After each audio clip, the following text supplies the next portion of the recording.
We are the First Unitarian Church of Wilmington, Delaware. My name is David Weiss, and I have been a member of this church for 15 years. I'll be serving as worship leader today. You are welcome here. Whether your experience of this pandemic feels like a vacation or you're working harder than ever, whether you are an introvert enjoying the quiet time or an extrovert longing for human interaction, whether you are fully dressed or in your pajamas, whether you are with us by phone, tablet, laptop, or desktop, you are welcome here. No matter your race, color, gender, or sexual preference, no matter what you believe or whom you love, you are welcome here. If you are visiting our church for the first time, thank you. During this pandemic, when we are all practicing social distancing and taking other measures to keep ourselves and one another safe, our worship services, classes, small groups, pastoral care, and other activities will happen in online spaces. Please sign up for e-news to stay connected with all that is happening at First Unitarian. You can sign up through our website at firstuuwilm.org or by contacting the church office. And now, a word from our minister, Reverend Pam Watt.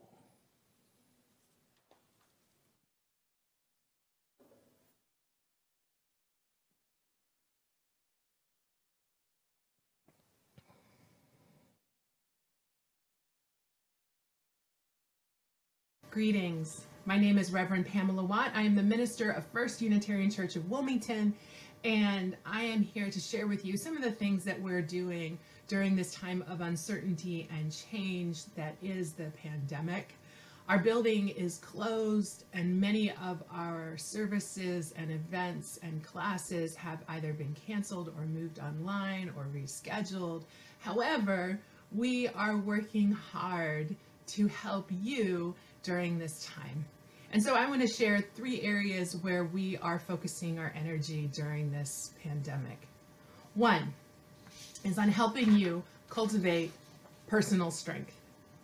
At First Unitarian, we have our values that we use to move through our lives at all times and all seasons, our values of love, compassion, growth, discovery, freedom, justice, wonder, and joy. And just because we're going through this difficult time, it doesn't mean we abandon our values. In fact, this might be the time to lean into our values even more. And so, every week at 10:30, we're going to stream a worship service for as long as we possibly can. And so I hope that you'll tune in. We are also continuing to offer some classes for children and youth. Catherine Williamson, our director of religious exploration, can offer you more information about that. We have small group ministries that we're hosting online, structured way for small groups of less than 10 people to connect, share where they're at, and also think about some questions to get them outside of their day-to-day routine. We're also going to be sharing activities and resources for you to engage at home. The second area where we're really focusing during this time is on connection, promoting relationship and togetherness despite whatever social isolation people are going through.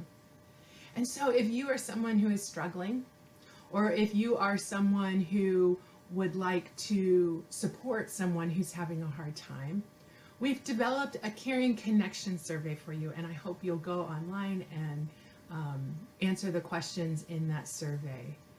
The link is in our newsletter and other online avenues. In addition, if you are someone who is facing an immediate need because of this COVID-19 outbreak, perhaps you've lost some income because you cannot work, or are struggling in some other manner, facing spiritual, emotional hardship, I hope you'll be in touch with our pastoral care team. During this time, we also hope that you will reach out and connect with others, especially folks who are especially vulnerable or alone right now. You can connect through phone, through email, other online sources, and I do hope you will do that. And again, we have our small group ministries and classes, another way to connect together during this time. And then the third area where we're focusing our efforts is on our administration. Even though our building is closed, we're going to keep running the building, making sure that things are working as they need to be. We're going to keep paying the bills, keep doing the behind-the-scenes administrative work of First Unitarian. And this includes keeping our communication avenues going. So we're going to continue to send out e-news every week. We're going to continue to update our Facebook page and Instagram and other online platforms. So I do hope that you'll continue to stay in touch with us.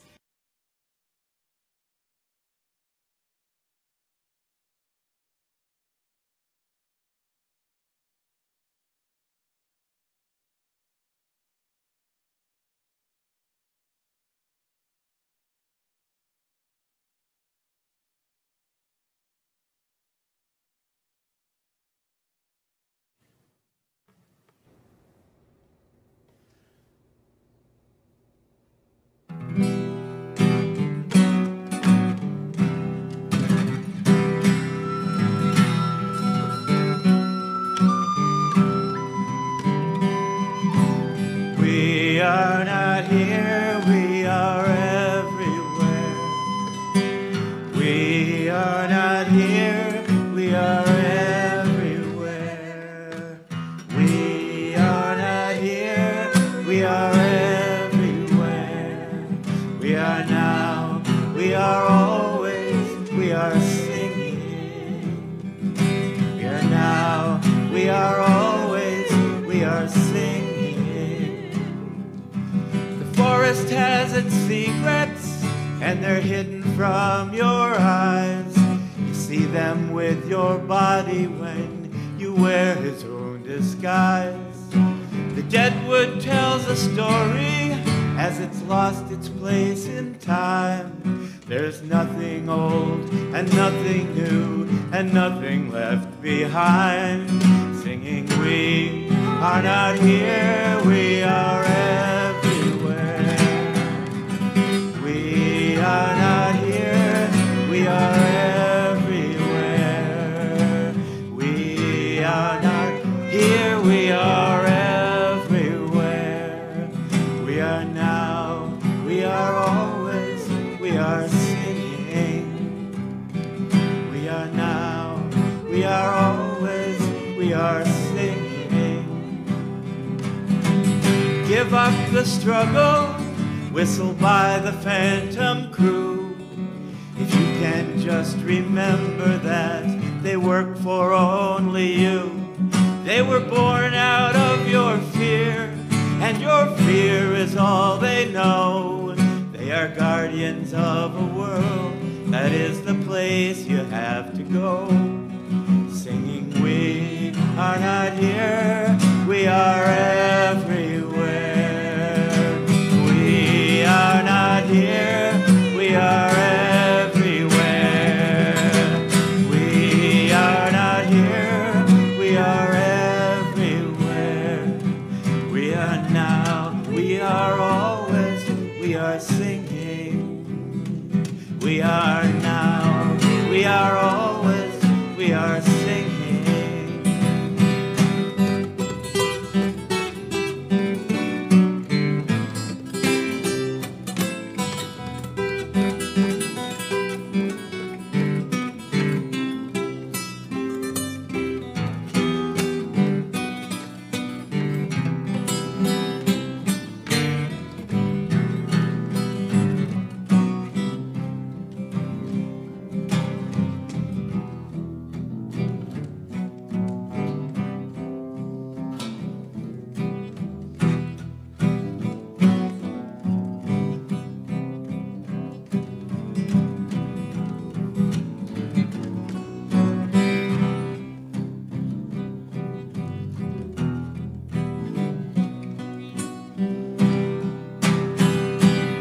have been their brothers and sisters, but I can't describe the way that it makes you such a stranger to the tapes you used to play.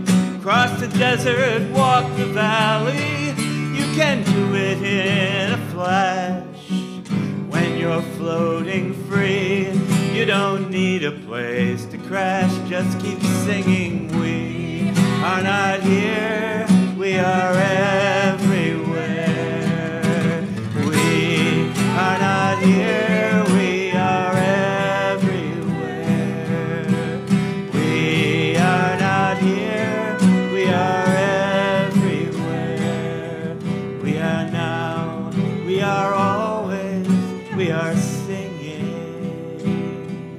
We are now, we are always, we are singing.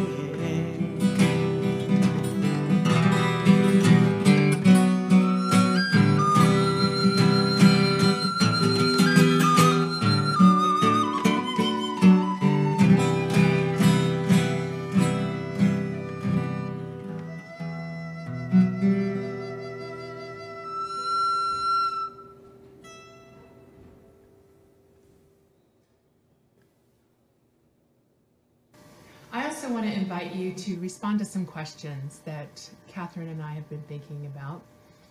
One is a question that has been posed to our second and third graders, and we'd love everyone else's response to it. And that is, what do you love about being Unitarian Universalist at First Unitarian Church of Wilmington? What do you love about being you at Wilmington? Another is, what are you doing right now? What fun or interesting or new things are you doing during this unique time of isolation? Are you taking up a new hobby? Are you binge watching some great show? Are you, dusting off an old instrument that you haven't played in a while, or making connections online or by phone? What are you doing? Another question we have is, what gives you strength right now? What is your practice for centering or grounding or finding your calm? And then the last question is, and this is a question that comes from a colleague of mine in Oak Ridge, Tennessee, Reverend Jake Morrill. If you could whisper 3 words into the ear of a newborn child, knowing that those 3 words would guide that child's life for the next 100 years, what 3 words would you whisper? No explanation, just 3 words. What 3 words would you whisper into the ear of a newborn child, knowing that those words would guide that child's life for the next 100 years? And there are a lot of ways you could respond to these questions. You could respond to one or more by emailing connection@firstuuwilm.org. You could submit them through our form, which is online. And that's available through our e-news and in other platforms.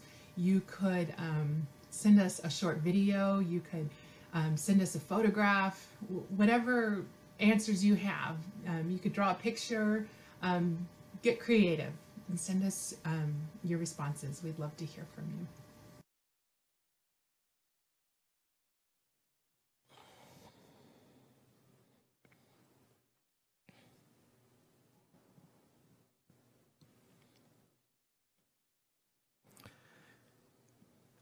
Here we are, together, yes, together, in uncharted territory, amid the mayhem, in private thoughts, in plain sight. Let us seek to live our lives fully, share freely, and understand ourselves and the meaning of life. Use this time as you will, or as some of us used to say a long, long time ago, it's your dime.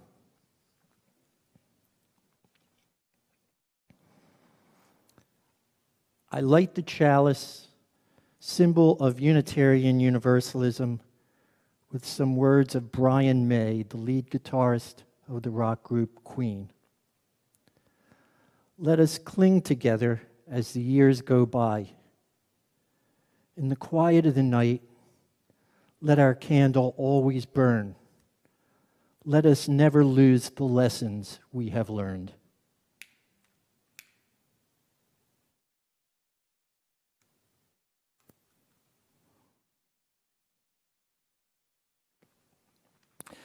Please join in singing our hymn, Winds Be Still.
And now, please join in saying our unison affirmation.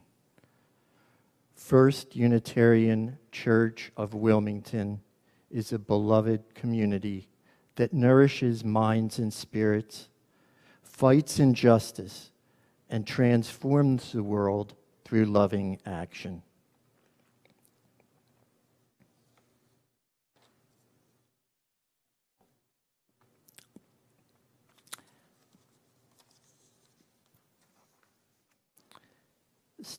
The story today is called The Runaway Bunny by Margaret Wise Brown.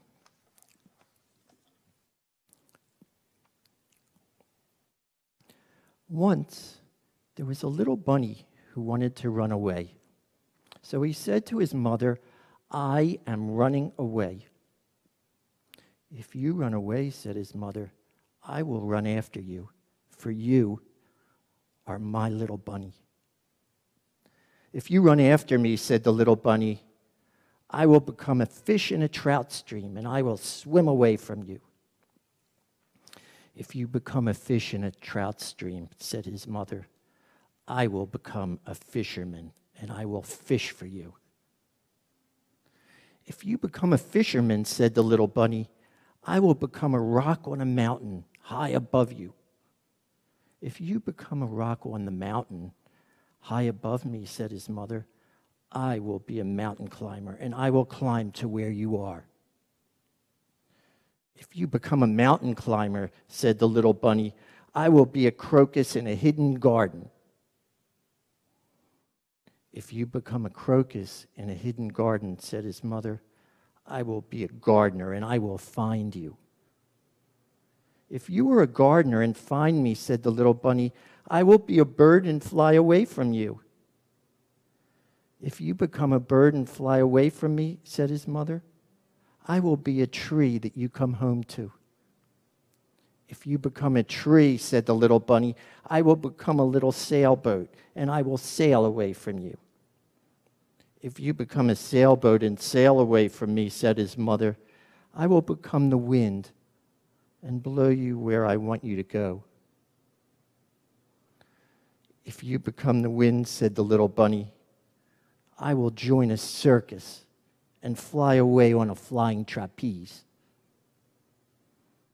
If you go flying on a flying trapeze, said his mother, I will be a tightrope walker, and I will walk across the air to you. If you become a tightrope walker, said the bunny, I will become a little boy and run into a house. If you become a little boy and run into a house, I will become your mother and catch you in my arms and hug you. Shucks, said the little bunny, I might just as well stay where I am and be your little bunny. And so he did. Have a carrot, said the mother bunny.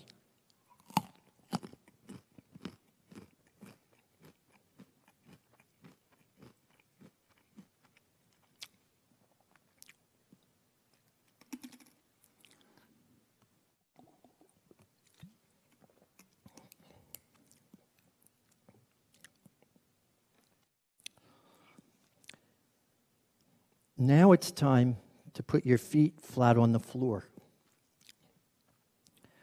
Wiggle your toes and your eyebrows.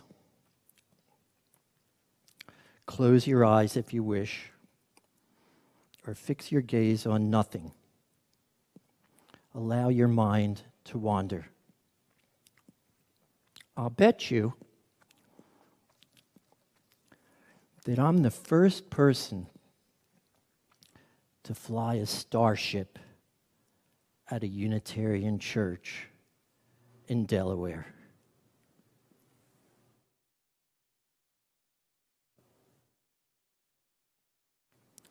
Try to envision the middle of nowhere as we enter a time of silence.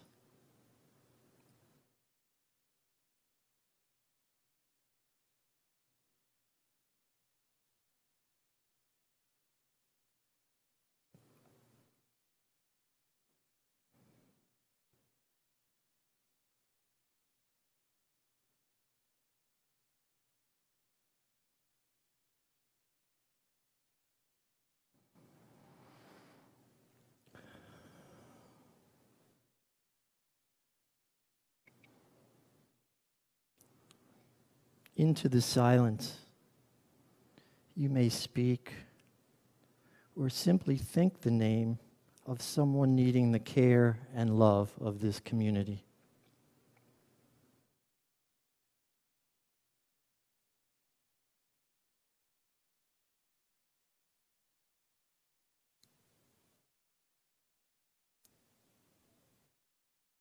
Michael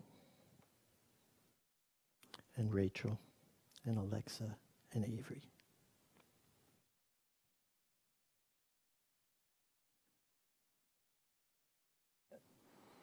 Find your own way to reach out. May all those people, names spoken and unspoken, feel our love.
by the banks of the Saraswati,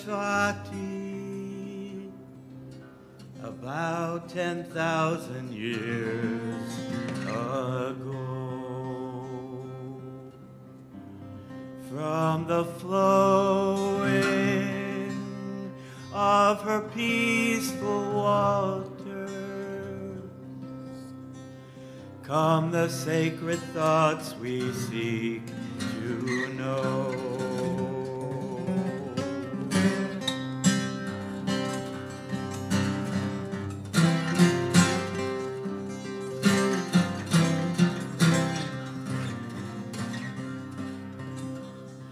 Harmony, inspiration, learning,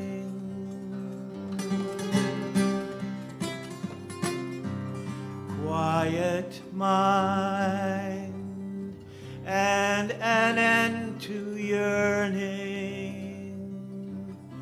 coursing through our troubled times, are turning, setting free the tangled line.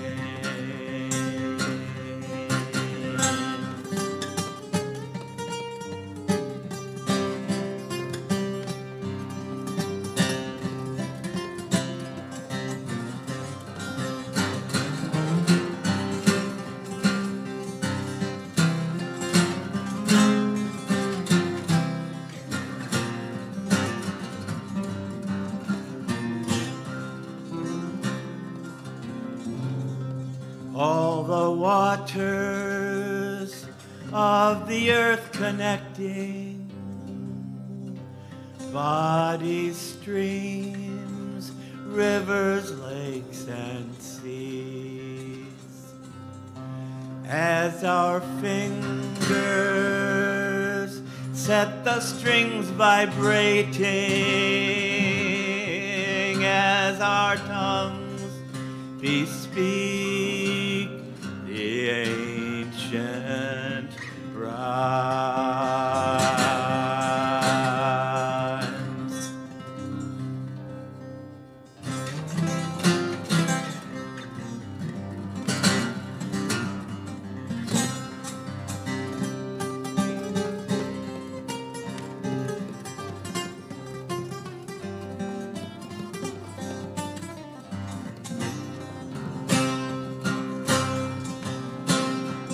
Common threads bind all things together, silken strands of golden chi.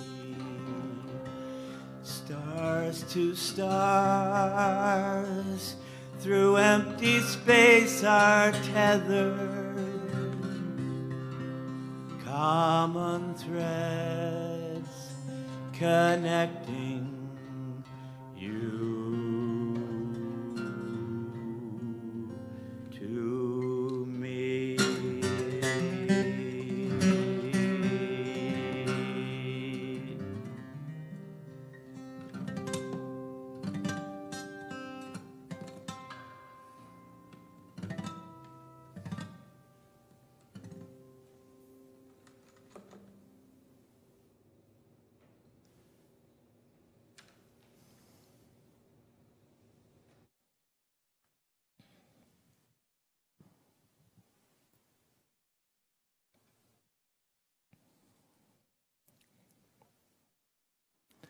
The reading today are a few selected quotes from Henry David Thoreau.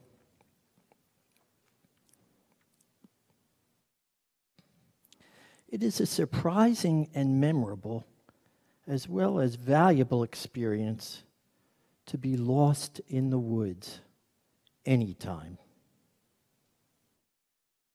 And not till we are completely lost or turned round, for a man needs only to be turned round once with his eyes shut in this world to be lost, do we appreciate the vastness and strangeness of nature.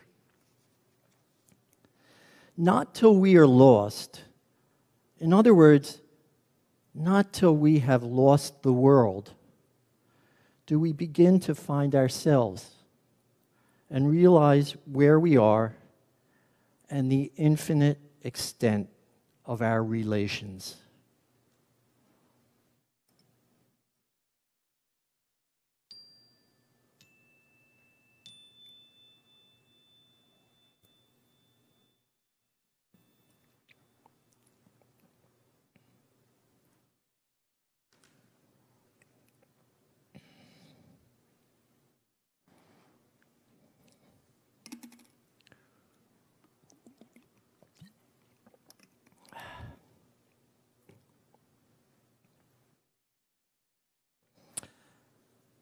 I am lost.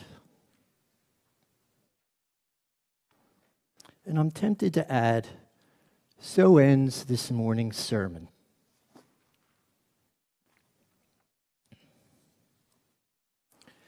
This is where I make art. Not a highfalutin art with a capital A, but an art through which I address life. I try to go there every day. It is the place I go to either bypass the world or to carry the weight of the world, to scream or to sing. It is my inner sanctum. Where do I start? In some sense, I really don't know where I am, in which country I reside, or even what world. I have so many questions and so few answers. If only I knew as much as I don't know. Well, I may not know what I'm doing, but I love doing it. And everything's a work in progress.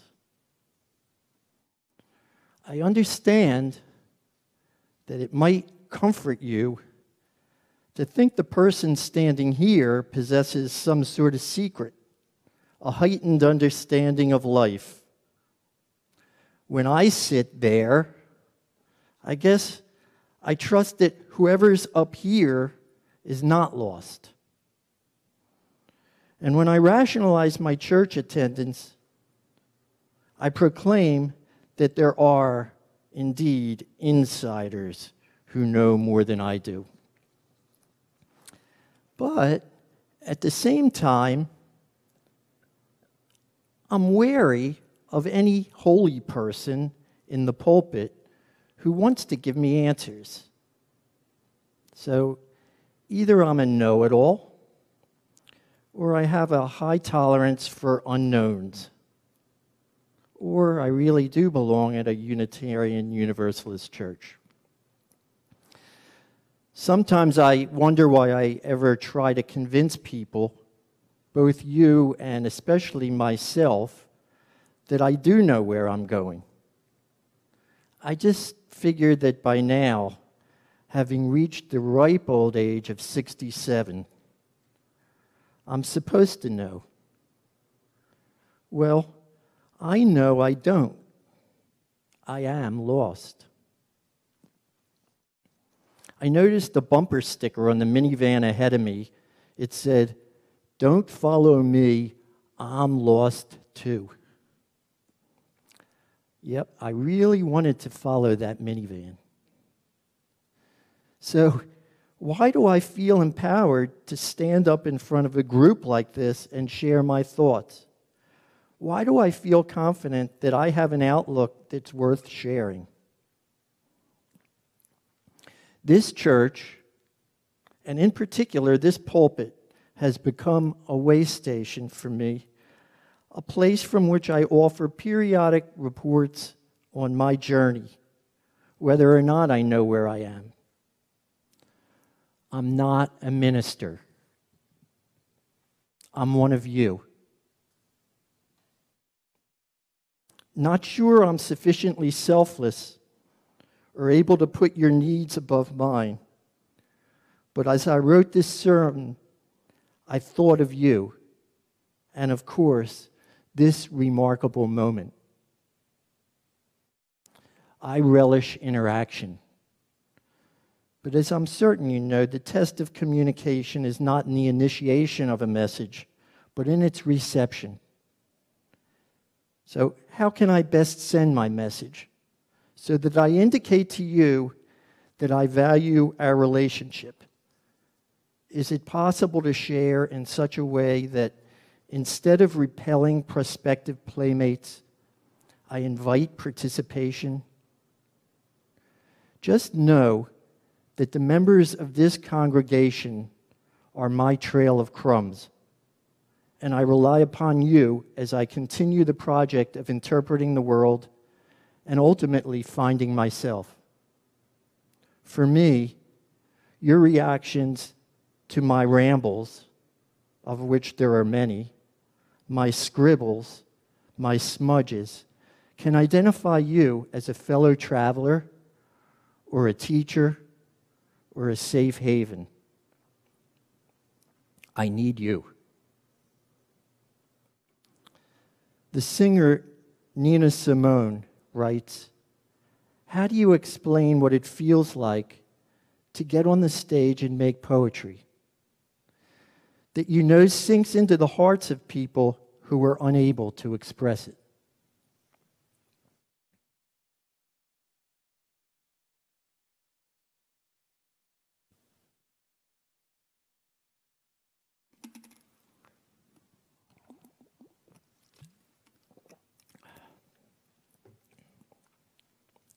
A few months ago, I read the following, printed on the cover of 6 million London pocket tube maps.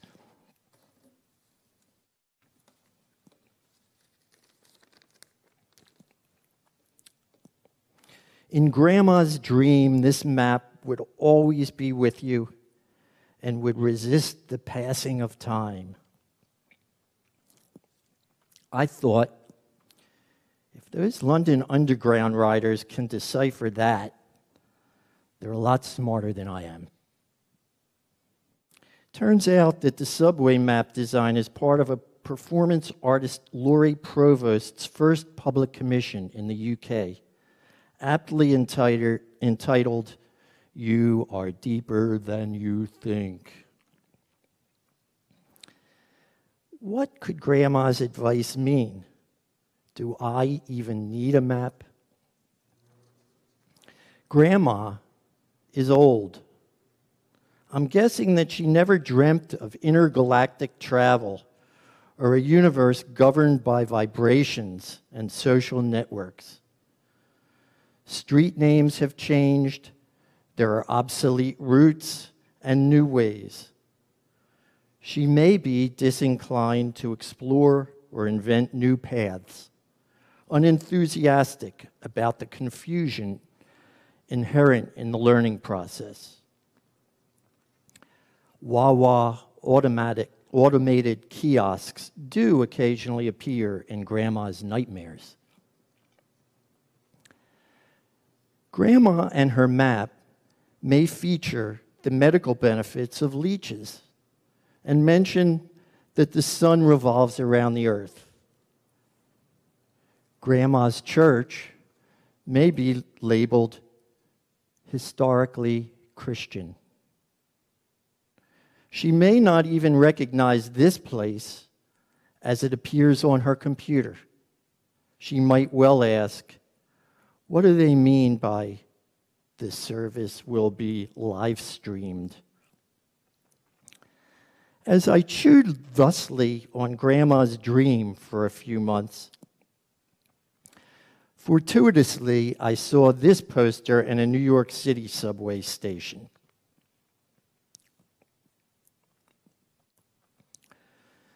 Sometimes I'm waiting for the bus and someone walks up to me and says, "Oh, do you need help?"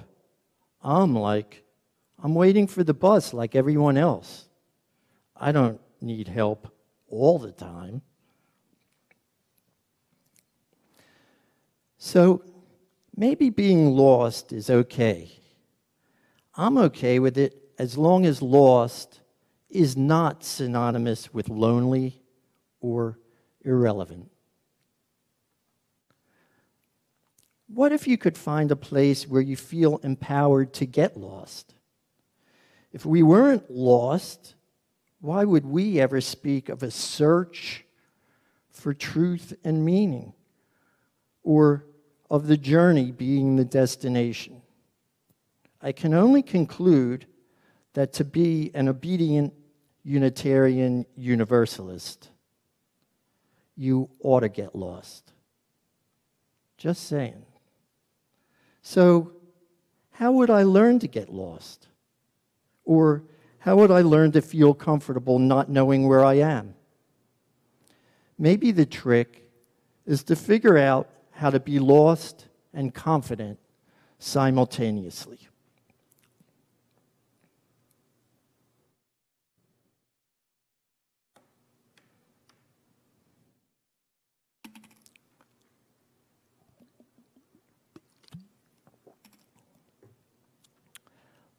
Lifelong learning. Nothing, no phrase I can think of comes closer in meaning to my idea of Unitarian Universalist aspirations.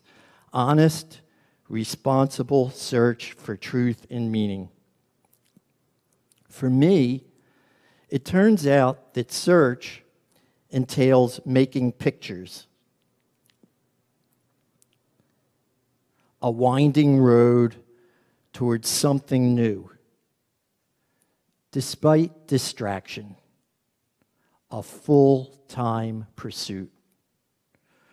For me, it means admitting I'm lost, but continuing to live life fully engaged, occasionally clutching at some semblance of routine, familiar faces, you, for instance, some repetitive task, a mantra, juxtaposed against a venture into something unknown, somewhere new, to both satisfy and challenge myself and you. You can't do that, I hear an internal voice. You can't do that. Don't go there. Accompanied by a whispered, that's not art.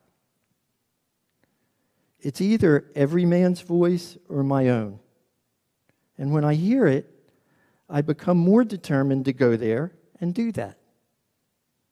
I ask myself what art can be.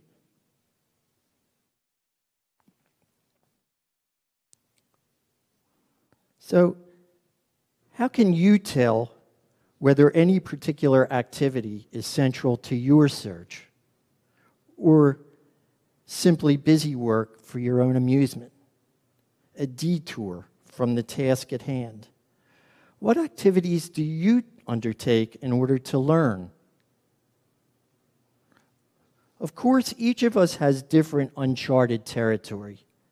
Well, in which of your activities do you actually aim at both reaching and exploring the unprecedented? And another thing, how do you react to surprises? 20 years ago, we were in the American Southwest, my wife and I, and two teenagers who spent much of the trip rolling their eyes in the back seat and saying stuff like, "Are we there yet?" Anytime Kathy or I attempted to call attention to the otherworldly Red Rock landscape, Anasazi ruins, even the Grand Canyon, we were met by a telltale silence.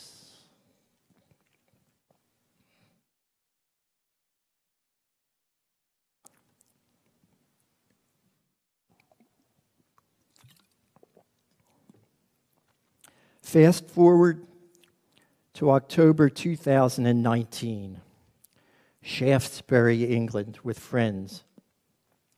We had detailed maps of the English countryside, detailed maps and GPS, and there were 6 of us. And we'd completed 8 of the 10-mile hike with only occasional confusion. Instructions directed us to cross a stream and 2 stiles. We crossed the stream. Then we crossed the first stile. The second stile was nearly obscured by weeds and lay on its side. In its rightful place was an electric fence. No way around. So, did we embrace the journey? Did we somehow invite the unexpected? Long story short, we started retracing our steps, met a guy named Ron, who was working on the roof of his 16th century cottage. He ended up driving us back to town, 2 trips, small car, where we took him to dinner and drinks at his favorite pub. He was an interesting and interested character, and that experience of being lost made me feel mighty alive. Will you recognize and celebrate the unprecedented when you see it? Will you revel in the unparalleled? Or, as you walk across pastures, will your only objective be to avoid the cow pies?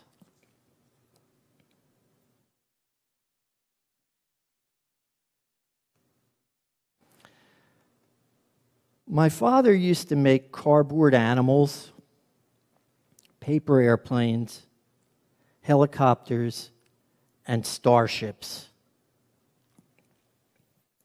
This is a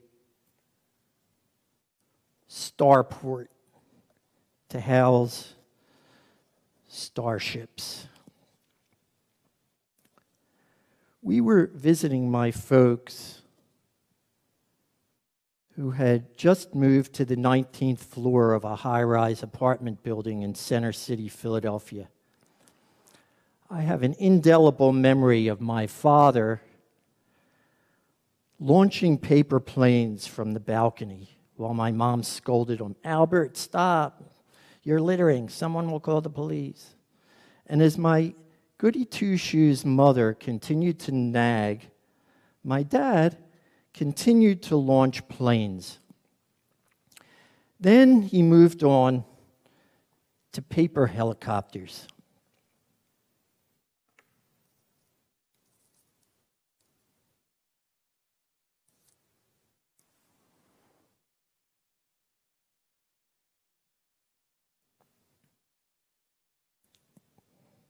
And then something amazing happened. One of the helicopters actually caught a draft and rose up, until it disappeared over the building. At which point, he started launching starships.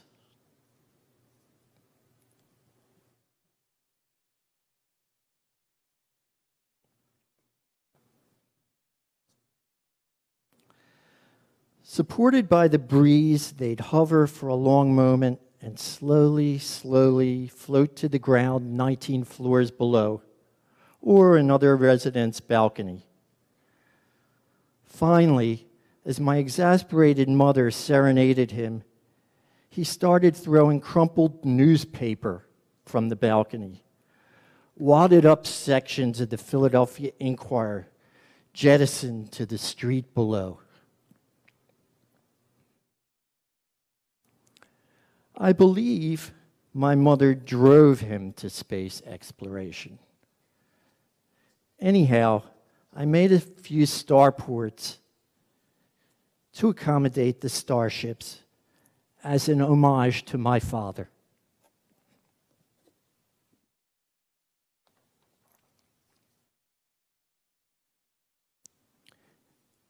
Is there a correct way to go? In art, as in my daily grind, much of the time I just do something, then do something else, and so on. Usually unsure of what direction I'm heading. A disorganized search. Often, I can see no path forward, whatever forward means. But so what? Picasso writes, "One never knows what one is going to do. One starts a painting, And then it becomes something quite different. One thing on top of another. Piles of things I don't know how to handle. Because there are so many options, and one direction usually seems as good as any other. There may be constant activity, but I don't know what I'm looking for. I'm very busy, but what am I doing? I can't even tell the difference between trash, a pile of rags, and art. A crumpled piece of paper becomes moon rock. Striped bathing trunks appear as a landscape. I struggle to tolerate, or at least ignore, the question, why?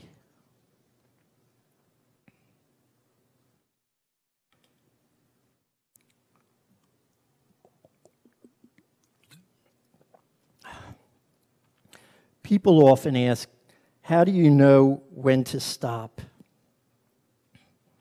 I guess I never know if I'm there yet, but I stop where I want to. And I change what I want to change. Maybe. I'm often unsuccessful, or I don't recognize one direction to be of any advantage over another. I like to think that nothing is finished, because to me, that means I can always change direction. I may not know where I am, but I love doing things. A picture, a dance, or simply a pose. And now we have technology to take snapshots of our movements, our scribbles, missteps, failures. Our explanations that we're on the road to somewhere, something better, are simply part of the dance. It's about understanding yourself, and that it's up to you to make the exploration itself as rewarding as possible. Endless development of your routine. Continuous performance of your beloved process. Please join in singing our hymn, Wo Ya Ya.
Mom, Dad, what are you doing? It's time for the stewardship moment.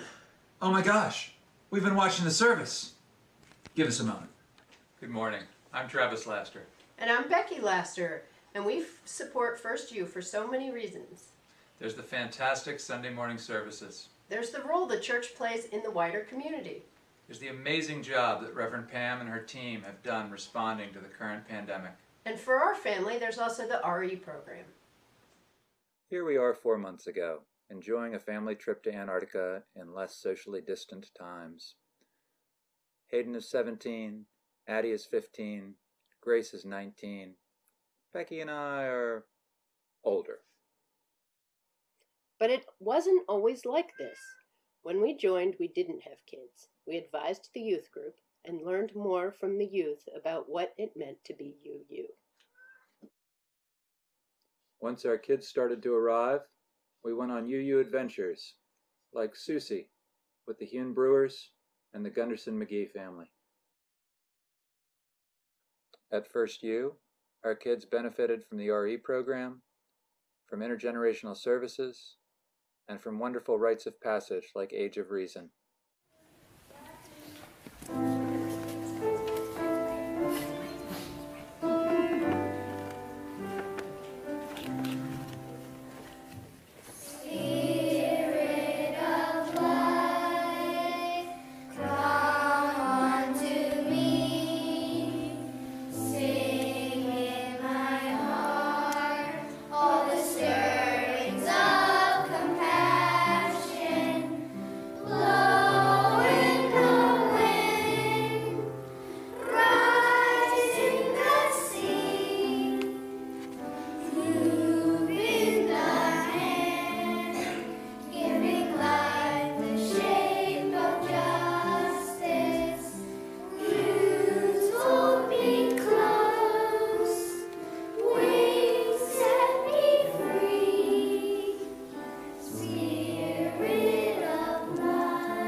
Our kids weren't always happy to participate, but they learned from the opportunities. Youth Sunday, always one of the best services of the year. And that haunted house, well, it's pretty fantastic too. We have so much to be thankful for. To support this wonderful institution, we all give our time, talent, and treasure. This is about the treasure part. One of our church elders, Lou Collot, is someone that we'll all dearly miss. Lou once told me, never let the plate pass. Always put something in. Lou was a wise man, so we took his advice. Every time, every week, when the plate comes by, we look in our wallets. We see whatever the smallest bill is. Maybe it's a 1, maybe it's a 5, sometimes it's even a 20. Whatever it is, we put it in. And this is not our annual pledge. This is a way for us to exercise our generosity muscle. Now some of you might be thinking, I like to give annually, or I like to give monthly. Some of you might even be thinking, I like to give appreciated stock. There's tax benefits. We hear you. We pledge annually. We give monthly. And sometimes in the past we've been able to give appreciated stock. But we also give a little something every week so that we never let the plate pass. If you're worried about giving online, it's okay. It's really easy. Just go to the App Store, search up Give Plus, and click Get. Then, open the app and follow its instructions. Last week, our dad managed to do this entire process during the offer team music. So, if he can do it, you can too. During this difficult time, from our family to the entire church family, May you be safe.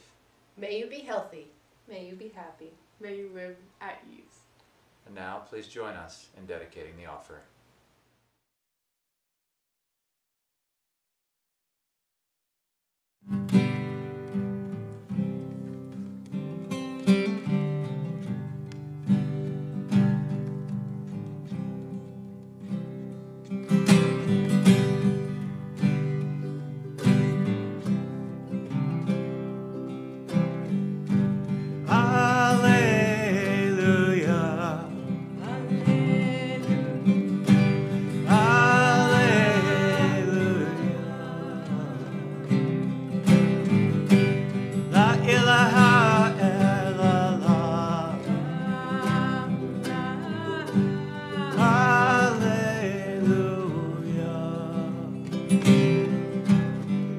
Now Buddha said you must look inside.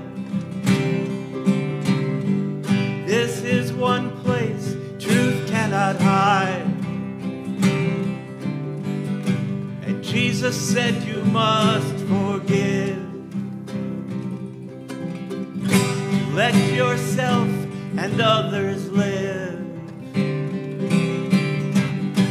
Now Moses found the stones of bread. Thou shalt not kill, this God has said. This Krishnamurti said to me, you cannot speak reality. And do not give me a name. Do not look in my eyes. I was here when you came. Here in the mystery lies.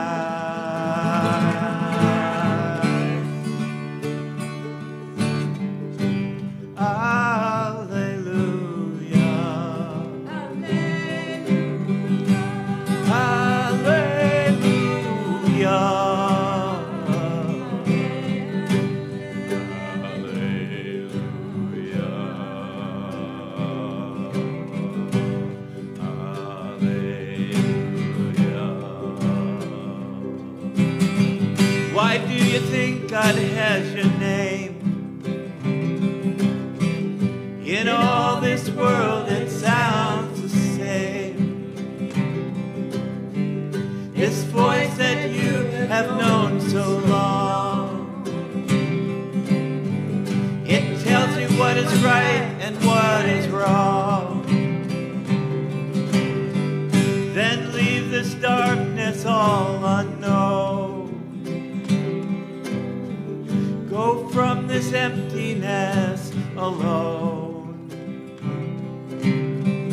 This light of truth, so like the flower. Be free and just and feel this power. And do not give me a name. Do not look in my eyes. I was here when you came. Here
Listen to the singing stars.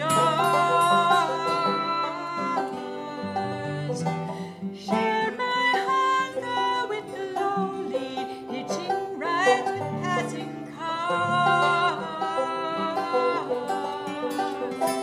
But I never stayed for long, always chasing the next song down that long dusty track, hoping to find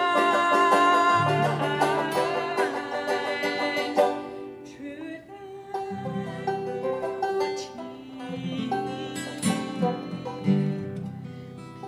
peace and grace, truth and beauty.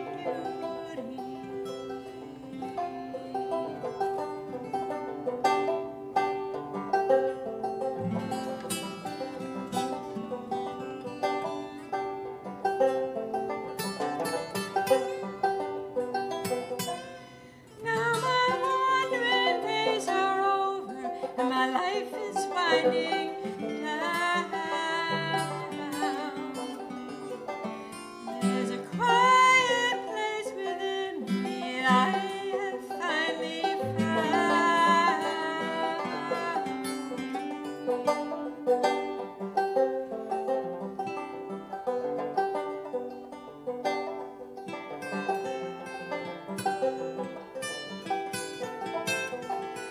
In a cabin in a clearing where the huckleberries grow. Now the spring peepers are calling, in my heart I've come to know that it's been here all along. Not to every song in that long dusty track has brought us home to truth and beauty, peace and grace, truth and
Let us pause in life's pleasures and count its many tears while we all sub sorrow with the poor.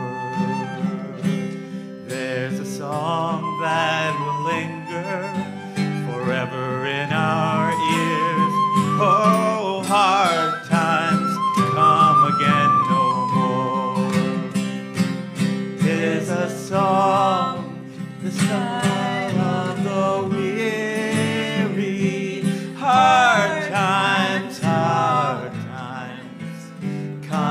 again no more. Many days you have lingered around my cabin door. Oh, hard times come again no more.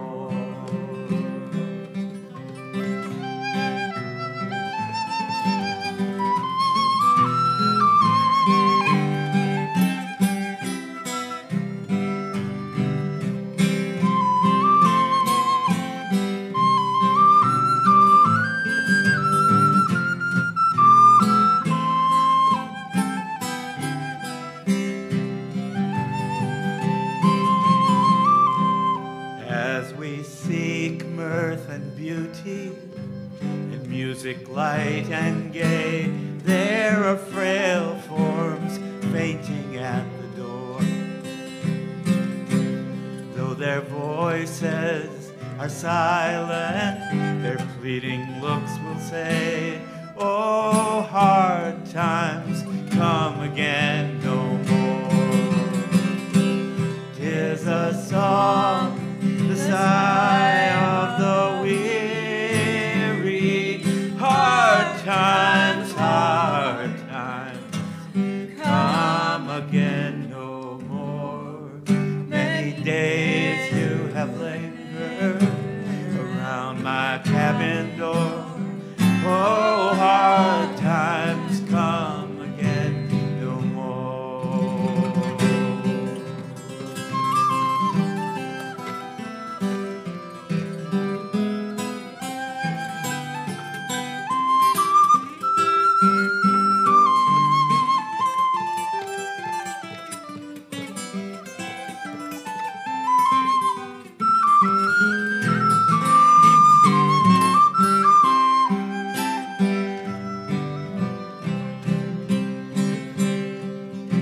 Sigh that is wafted across the troubled wave.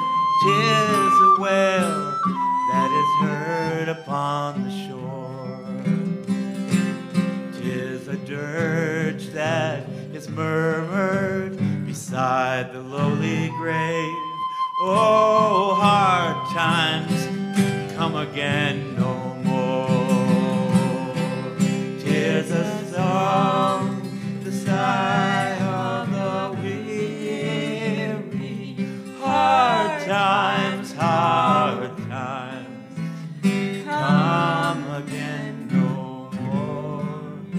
Many days you have lingered around my cabin door.